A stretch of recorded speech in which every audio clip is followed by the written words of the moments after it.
All right, welcome back to another After Dark, everybody. Hope you all having a good night so far. Hope you guys had a wonderful day. So we might have found a diamond in the rough here.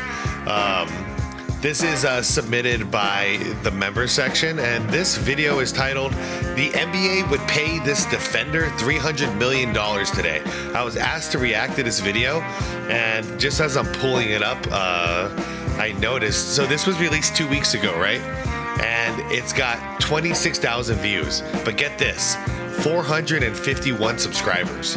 Okay, so that ratio is incredible. So I think what we might have here is the beginnings of a new channel that might be a badass basketball channel. So there's only one way to find out, and we're gonna react to this video. And honestly, I have no idea who this video is referring to, and I'm excited to learn anyway. So let's do it. Guys, I'm gonna link the original video down below in the description. If you guys enjoyed this video, please go down there, click on that link, give them a view, give them a like, and if you want to subscribe, the button's there too. So it kind of reminds me of like the beginnings of like Eric Smith's channel and stuff like that, you know, like it's always fun when we find like a diamond in the rough. So anyways, guys, the link is down below. Highly suggest you check it out if you like it. And what else? Shout out to members. I appreciate you guys. I am ready to do this. Let's go. Like the vid if you could. Hit that hype button if you got any. And let's do it. History remembers the flyers, the scorers, the men who filled highlight reels and sold sneakers. MJ. But every dynasty, every legend, every basketball god had a shadow. And sometimes that shadow was the reason they survived. When people talk about the 1970s and early 1980s NBA, they talk about Julius Erving soaring through the air. They talk about Kareem's skyhook. They talk about Larry Bird's trash talk and ice-cold jumpers. What they almost never talk about is the man who made life miserable for all of them without ever demanding credit. Facts. Bobby Jones wasn't flashy. He didn't dominate box scores. He didn't chase points or headlines. And because of that, history quietly pushed him aside. But ask the players who faced him. Ask the superstars who suddenly had their worst shooting nights. Ask Julius Erving himself, whose legacy might look very different without one teammate willing to sacrifice glory for Dude, that's like a Tom Chambers dunk. Control. This is the story of the greatest defender you've never heard of. A man who locked down legends, reshaped what defense meant in the NBA, and became the silent backbone of one of basketball's most iconic teams. This isn't just Bobby Jones' story. It's the untold side of NBA greatness, the side that doesn't fly, but wins. Interesting. So we might be getting a look in at why what was helping the Sixers get to the championship, the finals back then. I mean, because, yeah, we got Dr. J, we got Moses, but those two alone ain't going to do it. So helping. So Steve goes deep from the right baseline. This is going to be all new to me. Rebound, and here comes Nixon. Lansberger cuts for the left side. Ooh, big block. Holy cow. Okay. Before Bobby Jones ever Bobby guarded Jones. Julius Erving's teammate. And I've heard Bobby Jones. I've heard this name a gazillion times throughout my lifetime, but never have I actually taken the time to understand who Bobby Jones is. So I'm glad we're here. Thanks for the request on this one, man. Before he chased Larry Bird through screens or frustrated elite scorers into bad decisions, defense wasn't glamorous. He's tall. In fact, it was barely respected. Bobby Jones grew up in North Carolina, not with dreams of becoming a superstar, but with an obsession for discipline. He wasn't the fastest player on the court. He wasn't the strongest. What separated him was anticipation, the rare ability to see a play before it happened. Coaches noticed early that Jones didn't gamble. He calculated. Every steal, every block, every rotation felt intentional, like chess rather than chaos. At the University of North Carolina, under legendary coach Dean Smith, Jones learned something that would define his entire career. Team defense beats individual brilliance. Smith's system demanded trust, communication, and sacrifice. Bobby Jones thrived in it. While others— Same coach that Jordan ended up playing under, by the way. —chased points, Jones chased mistakes. He became a master of positioning, closing space without fouling, and mentally exhausting opponents. By the time he entered the NBA in 1974, the league wasn't ready for him. The NBA at that time worshipped offense. Defensive specialists were tolerated, not celebrated. And Bobby Jones immediately confused people. He didn't talk trash. He didn't flex. He simply erased players. Night after night, scorers who averaged 25 points suddenly struggled to reach 15. Wings avoided his side of the floor. Coaches adjusted entire game plans because of where Bobby Jones stood. But here's the uncomfortable truth. And that's the funny thing, by the way. Nowadays, people judge, they say you're a good defender if you get like a highlight block. They're like, oh, yeah, obviously he's a good defender. But the real definition of good defense is, how did your opponent score? How many did they score? How many do they normally score? Did they score less when you were guarding them? If so, you're probably a good defender, or at least above average defender. If they scored more on you than normal, you might suck on defense, man. The box score didn't show it. Jones averaged modest points per game, often under double digits. His assists were quiet, his rebounds steady but unspectacular. Yet advanced understanding, long before advanced stats existed, revealed his impact. Opponents shot dramatically worse when guarded by him. Man. Turnovers spiked, rhythm disappeared, confidence drained. He's blocking he's blocking the shiznit out of everybody, man. And still, he was overlooked. That changed when Julius Erving entered his world. When the Philadelphia 76ers paired Dr. J with Bobby Jones, something rare happened. A team found balance. Irving was freedom, creativity, chaos in the air. Bobby Jones was structure, control, gravity on the floor. One flew, the other anchored. This is where Bobby Jones stopped being just a great defender and became indispensable. But what really made him legendary, it sounds like they found balance this way. Wasn't just defense. It was who he By the way, I'm sorry guys, 3 minutes in. 451 subscribers, let's make it 452. That's crazy. I can already tell this is quality. defended, and how badly he broke their rhythm without ever raising his voice. Collins to Bobby Jones, going to the hoop. That's crazy, man. Basket counts and a foul on Bird, and some fan just threw. Wait. I thought he ended up on the ground. Collins to Bobby Jones, going to the hoop. Dude, he landed. How did he... I'm sorry. Without ever raising his voice. Collins to Bobby Jones. Oh my good Lord. This looks like it's gonna hurt. Oh my God. He plants it. Okay, Maverick. Wow. Basket counts and a foul on Bird, and some fan just threw. What'd he throw? When Bobby Jones arrived in Philadelphia, the NBA finally placed him on a stage big enough to expose an uncomfortable truth. Defense could control stars, not just slow them down. The 76ers already had Julius Erving, the most electrifying player of his era.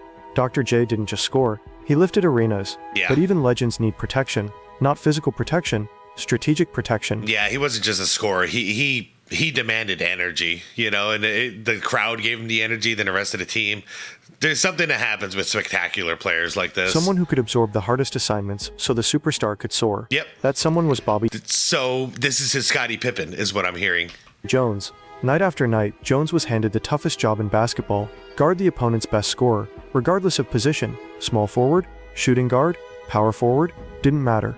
Bobby Jones took them all, and he did it without fouling, without drama, and without mercy. Players noticed immediately. Larry Bird once said that the toughest defenders weren't the loud ones. They were the ones who never stopped being in the right place. Yeah. Jones was everywhere Bird wanted to go, before Bird decided to go there. He cut off angles. He closed space without contact. He turned elite scorers into hesitant shooters. And that hesitation? That's death in the NBA. What made Jones especially terrifying was his discipline. Jeez. He didn't bite on fakes. He didn't chase blocks. There's a chase down block. I mean, but you say that when he's doing a chase down block, man. Yeah, LeBron James didn't invent the chase down block, you guys. This has been going on for a long time. Instead, he forced stars into inefficient shots, the kind that ruin rhythm and confidence. Dude, his arm, the length of his arms, ridiculous. Confidence. A scorer might still finish with 20 points, but on 22 shots. Coaches knew what that meant. Behind the scenes, scouting reports changed. Teams stopped running isolation plays on his side. Ball handlers passed early. Some players outright avoided switches that would put Jones on them. Yeah, they did that with Prime Jordan too. There's a lot of testimonies from players around that time that the scouting report called for do not pass the ball into the post on Jordan's side. You go to the opposite end. So whether that was BJ Armstrong or John Paxson or Ron Harper's side. Public didn't see that. The league still judged greatness by points per game. Bobby Jones averaged modest numbers, often around 9 to 13 points per game, a handful of rebounds, and quiet assist totals. Yet his true stats lived in opponent frustration, lowered shooting percentages, rushed decisions, broken offensive sets. Advanced analytics didn't exist yet, but if they had, Bobby Jones would have terrified spreadsheets. During the late 1970s and early 1980s, Jones became a defensive anchor for the Sixers' finals runs. While Julius Erving attacked from the sky, Jones erased options on the ground. It was a perfect contradiction. One thrived on freedom, the other on restriction. And here's the irony. Bobby Jones didn't even start many games. He willingly came off the bench, not because he wasn't good enough, but because he understood timing. He knew when to apply pressure, He knew when to disrupt momentum. Coaches trusted him to close games more than open them. That selflessness confused So he was like a Ginobili, coming off the bench, but you're closing out the games. fans. That is so valuable, by the way. I wish we would see more stars do it, but I understand they want more money and they want the attention and all that. But if every solid team had somebody who's starting potential coming off the bench to guide and lead that second unit, it's so valuable, man. Bulls had Tony Kukoc. Whatchamacallit? Who was I thinking? The Spurs had Ginobili. Like, that cat is like, there's a possibility of not winning championships without a guy that's that unselfish. Doomed his legacy, because history doesn't reward players who sacrifice spotlight. Yet within NBA circles, respect grew quietly. I believe Havlicek did that for a couple of years too for the Celtics. Coaches whispered about him. Players dreaded matchups. Broadcasters struggled to explain why stars had off nights against Philadelphia. The answer was usually standing right next to them. Yeah. And the biggest test was still coming. A rivalry that would define toughness, pride, and defensive excellence. Boom. Larry Bird wasn't just a scorer. He was a psychological weapon. Yeah. And Bobby Jones was one of the few who never blinked. Larry Bird didn't fear many defenders. I'm sorry, I can just imagine Bird trying to get in his head and Bobby Jones just like blank staring back at him and just being a machine. He talked too much, shot too well, and thought too fast to be rattled by reputation alone. Trash talk was his weapon, confidence his shield. Most defenders lost the battle before the opening tip, because Bird didn't just beat you, he humiliated you. But Bobby Jones was different. There was nothing to provoke, no ego to poke, no reaction to feed on. That silence bothered Bird more than trash talk ever could. Whenever Philadelphia faced Boston, the chess match began early. Coaches knew the assignment. I hear Tim Duncan was very similar as well. No matter what you did, he just like smiled at you. He wouldn't respond to your trash talk. KG has told some stories very memorable about that, like how frustrated he was that no matter what he did to Tim Duncan, whatever he said to Tim Duncan, nothing, not a single reaction. Jones on Bird wasn't about stopping him. That was impossible. It was about making him work for every breath. Bobby Jones studied tendencies like a scientist. Where Bird preferred to catch the ball, which shoulder he turned over first, when he liked to pump fake just once instead of twice. Jones didn't guard Bird's hands. He guarded his options. Bird still scored. He always did. But against Jones, the efficiency dipped, the comfort vanished, and the joy drained from the game. Possessions turned into labor. Cuts turned into collisions with space that no longer existed. It makes sense. This is how they got past the Celtics those couple of years. Passing lanes shrank. Rhythm disappeared. The rivalry never had a signature moment, because Bobby Jones never chased moments. No hard fouls, no stare downs, no revenge plays, just relentless positioning. Teammates noticed something strange. After games against Philadelphia, scorers like Bird would sit quietly in the locker room. No jokes, no celebration, even after wins. They had been mentally taxed. That's a kind of defense box scores never capture. Jones's value skyrocketed in the playoffs, where preparation mattered more than flash. Series slowed down, every possession carried weight. And suddenly, a player who thrived on discipline became priceless.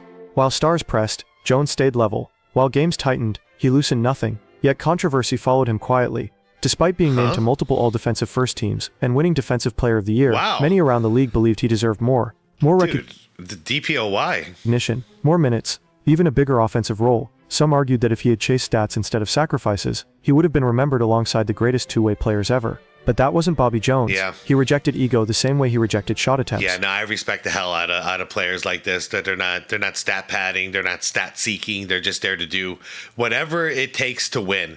And that job is different on a team-to-team basis, on a lineup-to-lineup basis. You have to find that weakness that your team has and fill that gap. That's what a true champion does. Stats don't come naturally. It doesn't matter. Like, just win the game first. But I understand a lot of people, they want the glory. But I never respected that. Ever since I was a kid, I never respected that. You average 40 points a game, but your team sucks. I'm not a fan. His faith, his personality, his calm, all of it made him uncomfortable with self-promotion. He believed basketball was a responsibility, not a stage. And in an era increasingly obsessed with star power, that mindset made him invisible to casual fans. The irony is brutal. Bobby Jones played in an era defined by legendary rivalries. Magic versus Bird, Lakers versus Celtics, offense versus offense. And yet one of the most consistent forces shaping those outcomes wasn't a scorer at all. It was a defender who never needed the ball to dominate the game. Wow. By the mid-1980s, what the hell was that? Wasn't a scorer at all. It was a defender who never needed the ball. Okay. That's totally a foul in today's game, but wow. To dominate the game. By the mid-1980s, whispers began circulating around the league. Younger players studied him. Coaches showed film. Analysts quietly acknowledged the truth. Bobby Jones was changing how defense was taught. Not through aggression, but anticipation. Not through fouls, but angles. He's got scary eyes, man. Through highlights, but habits. And still, the public barely noticed. Which leads to the most controversial question of all. The one history still avoids. Was Bobby Jones too good at sacrificing himself for the team? And did that choice cost him the legacy he deserved? That answer lies in what came after the cheers faded. It also depends too. Like, we don't know him personally. Did he care? Does he care about this? If he's still around, does he care about being remembered and that legacy, or did he just want to win? Because some people just want to freaking win. But I'm curious. I don't know him. By the time Bobby Jones reached the later stages of his career, the league around him was changing fast. The NBA was becoming louder, brighter, more individual-driven. Stars were brands now. Flash mattered. Offense sold shoes. Defense quietly kept winning games, but it no longer sold stories. Wow, that's a line right there. Offense sold shoes. That shift slowly pushed a player like Bobby Jones into the background, even while he was still doing elite work every single night. Stat sheets never told his story properly. He averaged modest points because he was never supposed to score.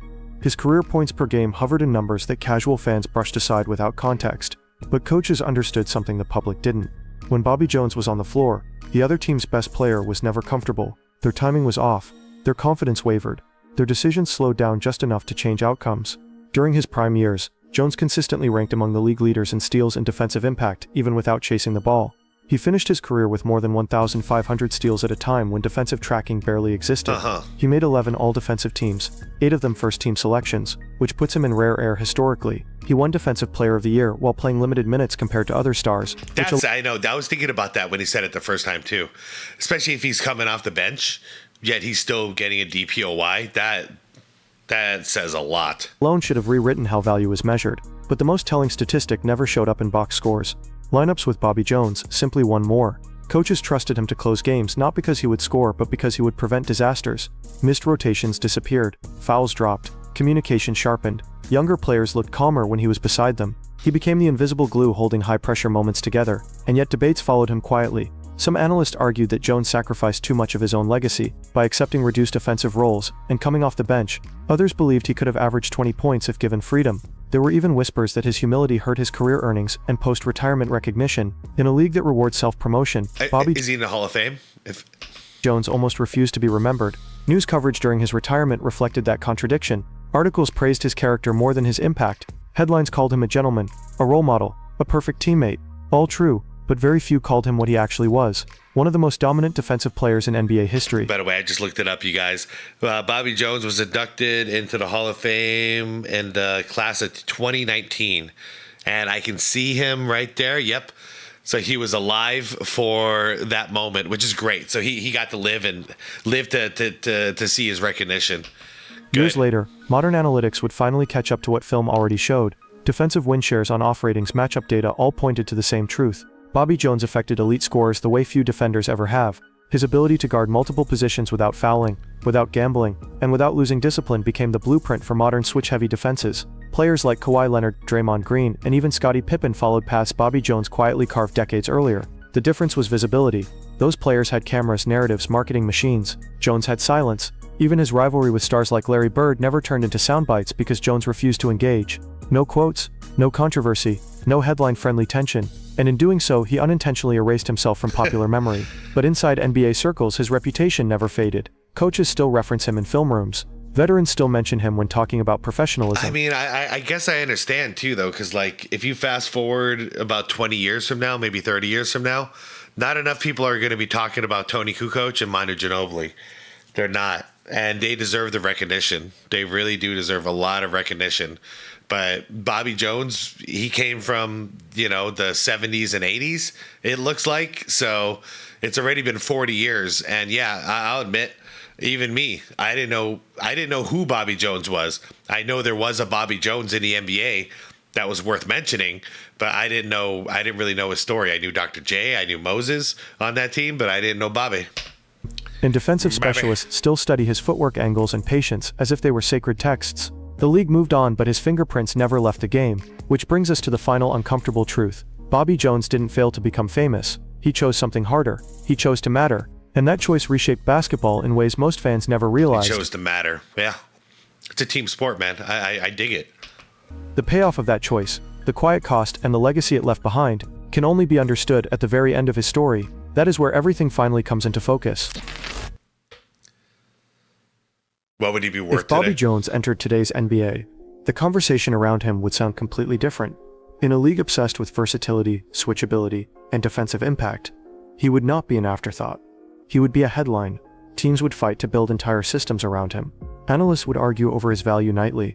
Front offices would throw max contracts at a player who could guard everyone and never break the structure of a defense. Fair enough. Yeah, and on offense, he's still throwing it down like the best of them. Modern basketball finally speaks Bobby Jones' Modern basketball, get him to get a decent jump shot, and then that's it. He fits right in. language. Positionless defense is no longer a luxury. It is survival. Stars hunt mismatches relentlessly. Offenses force switches until someone breaks. And in that environment, Bobby Jones becomes priceless. At 6'9", with elite lateral movement instincts and discipline, he would comfortably guard guards, wings, and power forwards without fouling or panicking.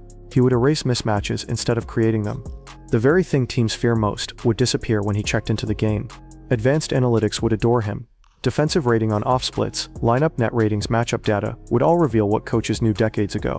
When Bobby Jones plays, the game tilts. Opposing stars shoot worse, commit more turnovers, and take harder shots.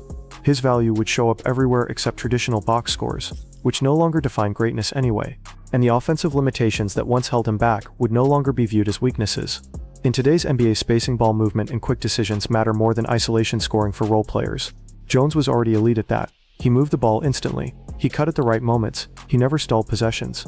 Surrounded by modern shooting and pace, his offensive efficiency would quietly climb without changing who he was. The comparison conversations would be unavoidable. He would be mentioned alongside players like Draymond Green, Kawhi Leonard, and Scottie Pippen. But even those comparisons fall short. Bobby Jones played defense with almost no fouling, at a time when physical contact was constant. He defended without gambling in an era that rewarded aggression. His discipline would stand out even more today, where mistakes are punished instantly. And then there is the money. In today's market, defensive anchors with versatility are paid like stars. Jones would not be a role player contract. He would be a franchise investment, a culture setter, the kind of player front offices trust to raise the floor of everyone around him, the kind coaches build playoff rotations around without hesitation. But the most fascinating part of imagining I bet he'd be deadly in a modern pick and roll to a high pick and roll set. Bobby Jones today is not how much he would earn or how often his name would trend. It is how uncomfortable he would make modern debates, because he would force fans to confront a truth the game still struggles with. That value does not always look like points. That impact does not always demand attention. That winning often belongs to players who disappear so others can shine.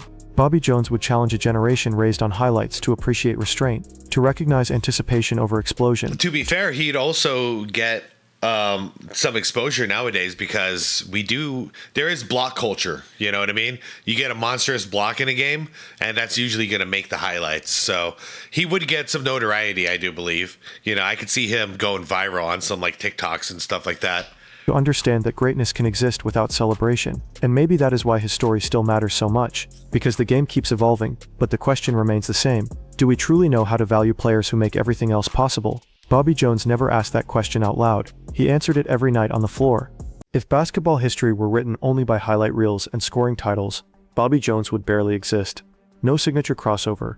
No iconic poster dunk. No 30-point nights that forced arenas to buzz. And yet the deeper you look, the harder it becomes to ignore a simple truth. The NBA we watch today would not function the same way without him. Bobby Jones proved something radical, long before analytics or modern schemes gave language to it. He proved that defense alone could bend games. That intelligence, anticipation, and discipline could neutralize talent just as effectively as raw athleticism. He showed that you did not need the ball to control outcomes. You only needed to understand space, timing, and responsibility better than the man across from you. In an era dominated by legends Larry Bird, Julius Erving, Kareem Abdul-Jabbar, Bobby Jones willingly stood in their shadow and still altered their nights. He guarded greatness without fear and without ego. He accepted roles others would reject. He came off the bench when his ability demanded more minutes. He sacrificed numbers for structure, praise for purpose, legacy for winning. And the irony is brutal. The very qualities that made him one of the greatest defenders the league has ever seen are the same reasons his name rarely comes up in debates today. He did not chase fame, so fame never chased him back. He did not speak loudly, so history did not quote him often. He did not demand credit, so credit moved on without him. But basketball remembers in other ways. Every switch-heavy defense, every positionless stopper, Every player praised for doing the dirty work without complaint carries a piece of Bobby Jones, whether they know it or not. He changed how defense was valued. I don't know about you guys. I've always resonated towards what we used to call him, the garbage man. You know, you always got to watch and see what the garbage man is producing. That's why I fell in love with Dennis Rodman's game eventually. But before him, I was watching, you know, like Horace Grant was considered. It's usually the power forward, you guys. But yeah, I've always been kind of drawn to that because I was always a taller guy growing up too. So I would always consider myself responsible for being the defensive anchor in the paint, as well as being responsible for getting the majority of the rebounds on the team. You know, so I've always resonated with those guys. And then I also resonated with the scorers like Jordan because I used to guard the centers, but then play point guard on offense. It was a interesting thing. I didn't realize how weird that was until I got older. I'm like, what the hell? I was doing that for a long time too. But yeah, I always like guys like Ben Wallace, and even I don't like Draymond at all, you guys, but I do respect what he does for the team, even though, because he doesn't get credit. A lot of people talk about his stats, and I'm like, guys, Draymond's not a stat guy. You know, like, he's going to help you win in other ways. You won't see it on the stat board. But yeah, always got high praise for the garbage man. Long before it was fashionable to talk about impact beyond scoring, he was the answer before the question existed. So maybe the real question is not why you have never heard his name enough. Maybe the question is why the league still struggles to celebrate players like him. Because Bobby Jones represents a version of greatness that does not sell easily, but lasts forever. A version that wins quietly, sustains dynasties, and makes stars possible by doing the work no one wants to do. He was never the loudest player on the floor. He was just the one you could not escape. And once you truly understand that, you start to realize something unsettling. The greatest defender you never heard of may have been one of the most important players the game ever had. Nice, man. Nice. Okay, well, that was that was Bobby Jones. So now I know about Bobby Jones. Apparently one of the greatest Sixers of all time, willing to come off the bench for the success of the team, and one of the greatest defenders of all time. All there, silent. You know, it does make me think of a lot of players that don't get enough recognition too. And, you know, that's part of what I try to do on this channel. You know, it's kind of a mix between a lot of things, but that's one of the things I always want to make sure I always come back to, is trying to give flowers to the people who did the work behind the scenes, essentially. Not behind the scenes, but they weren't in the spotlight, you know? Like a Tony Kukoc, for instance. Like, just, you know, an AC Green, James Worthy kind of, you know, where it's like, we all know who these guys are, but they don't get nearly enough attention. And there's championships that would not be won without them. Dennis Rodman, you know, again, you know, a very important, crucial, critical players like this. You know, we talk about Tim Duncan, we talk about Kobe, we talk about Jordan, Bird, Magic, but rarely do I hear anybody bring up James Worthy, Kevin McHale, Tony Kukoc. I'm trying to think of the other teams I listed. You know, with the Pistons, even barely anybody is mentioning Rodman or Dumars, or even though I don't like the guy, Bill Laimbeer deserves some flowers too. You know, we always talk about Isaiah Thomas because he was the one who got all the attention.